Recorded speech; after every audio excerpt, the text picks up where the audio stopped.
Hello there and welcome. Today I'm going to talk a little bit about the rice water rinse, and specifically what pH it turns out when you boil the water versus ferment the rice. Rice water rinses are a great way to add protein to your hair. It's great for damaged hair to kind of block up the holes when you have high porosity damaged hair. There are several recipes floating around on the internet for rice water rinses, and some of them require boiling the rice in water, some require soaking the rice in water, and some require fermenting the rice overnight. Those in favor of fermenting say that it lowers the pH and makes it more compatible with the pH of your hair. I have no doubt that if there are bacteria fermenting the rice, it would lower the pH because bacteria create acid as they metabolize whatever they're eating. However, with this experiment, I want to know how high a pH are we starting out, and then how low does it go?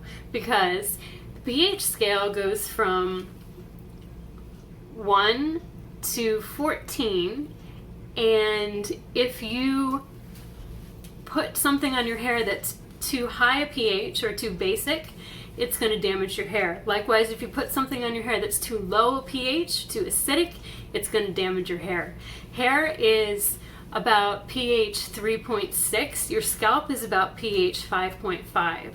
The best pH range for hair products is between 3.5 and 5.5, but up to 7 is okay. Above pH 7, then it starts to open the cuticles of your hair. I'm just going to check and see what the pH is of my rice water when I boil it, and what the pH of my rice water is when I just leave it out on the counter for 24 hours. Alright, don't mind me sitting low down here, it's just so I can be in the shot with my oven. I have already added a 1/4 cup of water to my pan here, and I am going to add a 1/4 cup of water to this little container, and I'm going to add a tablespoon of rice to each one.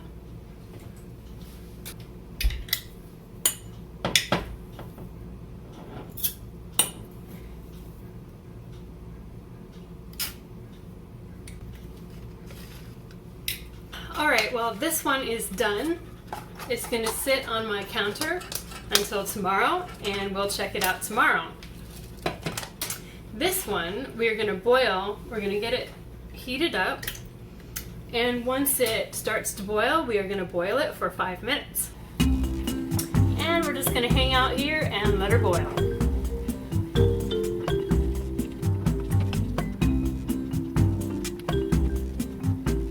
Alright, I sped that up a fair bit, but my kitchen timer is getting ready to go off in about 13 seconds.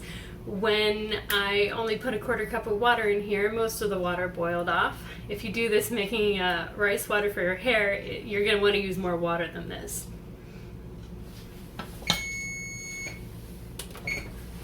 I just didn't want to waste a lot of rice. So here's what I have. I can still check the pH on it. There's still enough liquid that I can check the pH on it. So I'm going to peel off one of these pH test strips, and we'll see what we got.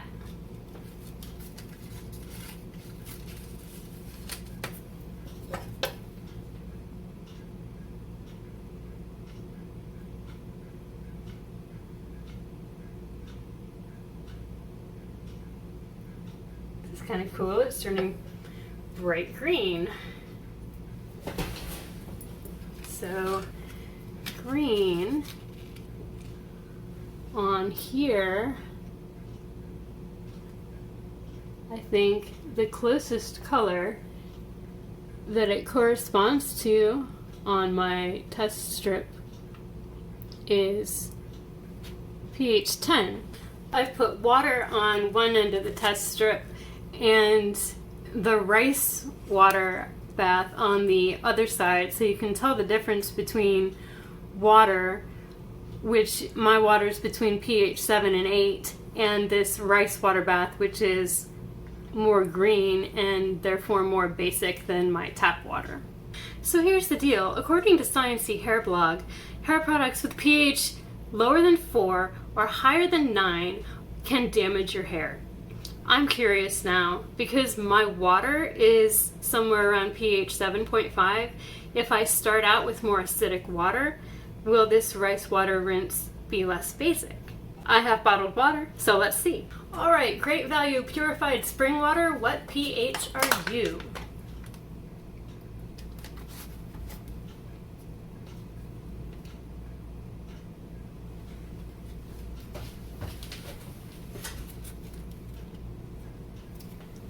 Seven. So if we start out at pH 7 instead of 7.5, what will happen? More water.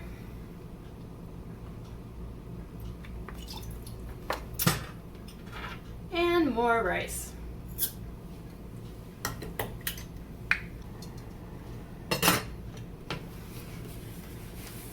All right, moment of truth for this guy. All right, there's a lot more water in there when I left the lid on. Okay, here we go.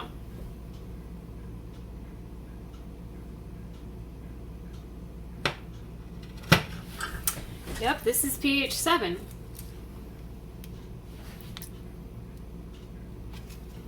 So yeah, guys, it might be important to pay attention to the pH of your water when you're making homemade hair care products. And it might be important to use bottled water or distilled water.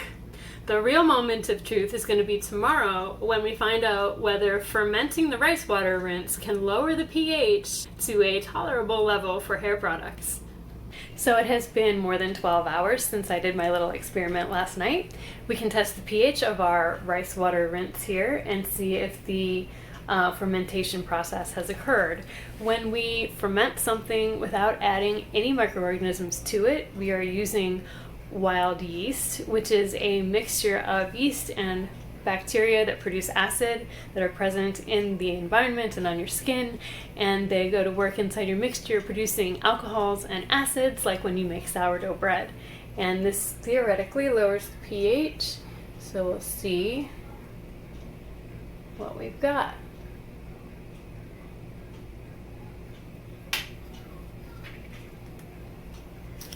So I would call this pH 8, which is a little bit better than what we had last night. If I've learned anything from this, it's that I should be using bottled water when I make my rice water rinses. So I don't know if you've learned something, but I did. As always, thanks for watching and stay curly.